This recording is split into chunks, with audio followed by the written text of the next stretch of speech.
एक लंबे समय पहले एक गांव में आदित्य और भावना नामक पति पत्नी रहते थे।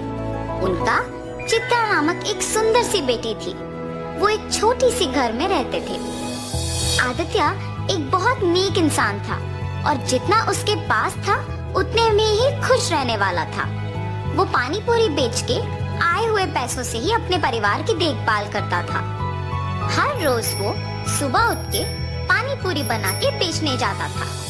पानी पूरी, स्वादिष्ट पानी पूरी। एक बार खाना काफी नहीं होता है, बार बार खाने का मन करता है। 10 रुपयों का एक प्लेट, आइए आइए।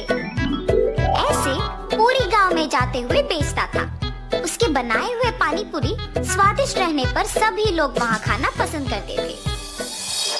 रोज की तरह वो एक दिन पानी पूरी बेच के अंधेरा होने पर वापस घर जाते रहता है, जब उसे रास्ते में कुछ लोग भागते हुए नजर आते हैं। उसके पलक झपकते ही वो लोग गायब भी हो जाते हैं। कौन थे वो लोग? क्यों भाग रहे थे? और इतने में ही कहाँ गायब हो गए? ऐसे वो अपने आप में सोच रहा था जब उसे रास्ते के बगल में एक सूटकेस दिखाई देता है। ये किसका सूटकेस है? शायद किसी ने खो दिया होगा। सुबह मैं इसे जमींदार को दे देता हूँ, वो इसको उसके मालिक तक पहुँचा देंगे। ऐसे सोच के वो सूटकेस अपने साथ अपने घर ले जाता है। आदित्य की पत्नी उस सूटकेस को देख पूछती है, ये किसका सूटकेस है जी? मुझे नहीं पता, आते समय रास्ते में मिला था मुझे। क्या है सूटकेस में? नहीं, मुझे नहीं पता, मैंने देखा ही नहीं। अच्छा, तो फिर रुकिए, मैं पहले ये देखती हूँ कि इसमें है क्या। और ऐसे सूटकेस खोलती है। सुनिए, इधर आके देखिए तो कि इसमें है क्या। हाँ, क्या है? पास आके देखने पर वो सूटकेस हीरे, मोती और सोने से भरा हुआ था। देखा आपने? कितने हीरे, कितना सोना है इसमें। अब हमें कभी वापस मेहनत करने की जरूरत ही नहीं पड़ेगी। भावना, ये सूटकेस हमारा नहीं है, किसी ने खो दिया इसे। कल सुबह इसे जमींदार के हवाले करने इसे लेके आया हूँ। तो आप क्या इसे जमींदार को लौटाएंगे? हाँ, मैं ये स्वीकार नहीं करूँगी। हम इस सूटकेस को हमारे ही पास रखेंगे। आपको मेहनत करने की जरूरत ही नहीं पड़ेगी। हम आखिरकार बहुत खुश रहेंगे। अपनी पत्नी का उस बात ना स्वीकार करने पर आदित्य उसे दुख ना पहुंचाने के लिए उसे कुछ नहीं कहता है और सोच में पड़ जाता है। अगर मैं उन हीरे और मोती को लेता हूँ तो गलत है, पर अगर मेरी पत्नी वो सब लेती है तो वो मेरी गलती नहीं है ना।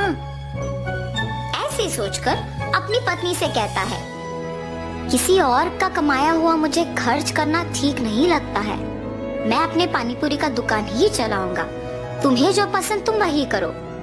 ऐसे कहने पर उसकी बीवी बहुत खुश होती है।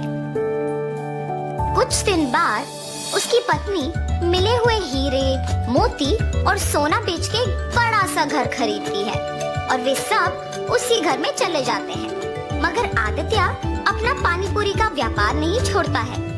एक दिन जमींदार के पास एक औरत आती है। प्रभु, प्रभु, मेरे घर में किसी ने सारे हीरे, सोना, मेरी गहने चुरा लिया है। मुझे समझ में नहीं आ रहा कि मैं क्या करूं, इसीलिए आपके पास भाग के आई। कृपया मेरी मदद कीजिए प्रभु। फिक्र ना करो माता, मेरे पे भरोसा करके आप चले जाओ। मैं उस चोर को पकड़ के आपको बुलाऊंगा। जमींदार के ऐसे कहने पर वो औरत उन पे भरोसा करके वहाँ से चली जाती है। उसके बाद के कुछ ही दिन में जब आदित्य और उसका परिवार एक बड़ा घर खरीद के उसमें रहने लग जाते हैं, तो गांव के लोग में उन्हीं के बारे में खुसर पुसर शुरू हो जाती है। ऐसे ये बात जमींदार तक भी पहुंचती है। एक साधारण पानीपुरी बेचने वाला एकदम से इतना बड़ा घर कैसे खरीद पाया? पता नहीं प्रभु, किसी को नहीं पता। गांव के सारे लोग भी आश्चर्यचकित होके इसी के बारे में बात कर रहे हैं। ऐसे ही मैं सुन के आपको बताया। ठीक है, उन दोनों को इधर लेके आओ। जी प्रभु। जमींदार के कहने पर सेवक उन दोनों को उनके पास लेके जाते हैं। आदित्य, मुझे तुम्हारे बारे में सब पता है, तुम्हारे व्यापार के बारे में भी पता है। तुम्हें कुछ पूछने के लिए यहाँ बुलाया हूँ। पूछिए प्रभु। कुछ नहीं, तुम इतने कम दिनों में उतना बड़ा घर कैसे खरीद पाए हो? सच बताओ। क्या ये पूछने के लिए जमींदार हमें यहाँ तक बुलाए हैं? मुझे ही बताना होगा कुछ, वरना मेरे पति सब सच बता देंगे। मेरे पति का कमाया हुआ पैसा हम बचा बचा के ये घर खरीद पाए हैं प्रभु। ऐसे हिम्मत से बोलती है ताकि किसी को शक ना आए। माता, आप पे कोई इल्जाम लगाने के लिए मैं आप लोगों को यहाँ नहीं बुलाया हूँ। मेरे पास एक औरत आके बोली है कि उसके गहने और सोना किसी ने चोरी कर लिया और उसी समय में आपने एक बड़ा घर लिया। हालात मुझे आपसे इसे पूछने पर मजबूर कर रहे हैं, तो सच कहिए कि आपको इतने पैसे अचानक कहाँ से मिले? अगर मैं अब भी चुप बैठूंगा तो वो एक बहुत बड़ी गलती होगी और उस औरत के दुख का कारण मैं ही हो जाऊंगा।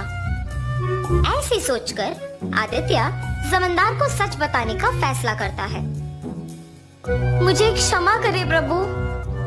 और ऐसे जो कुछ भी हुआ वो प्रभु को बताता है और तुरंत वो गहनों वाला सूटकेस उनके हवाले कर देता है। तुम्हें अपनी गलती का एहसास हुआ है और तुमने सच बता के और ये गहने ला के वापस कर दिए, इसीलिए मैं तुम्हें अपनी पहली गलती के लिए माफ कर दूंगा और दंडित नहीं करूंगा।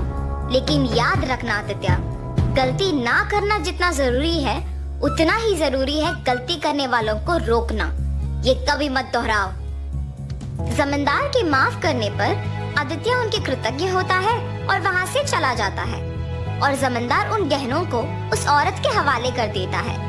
आदित्य हमेशा की तरह अपने पानी पूरी का व्यापार करता है और उसी से अपना घर को चलाता है। तो इस कहानी का नैतिक क्या है?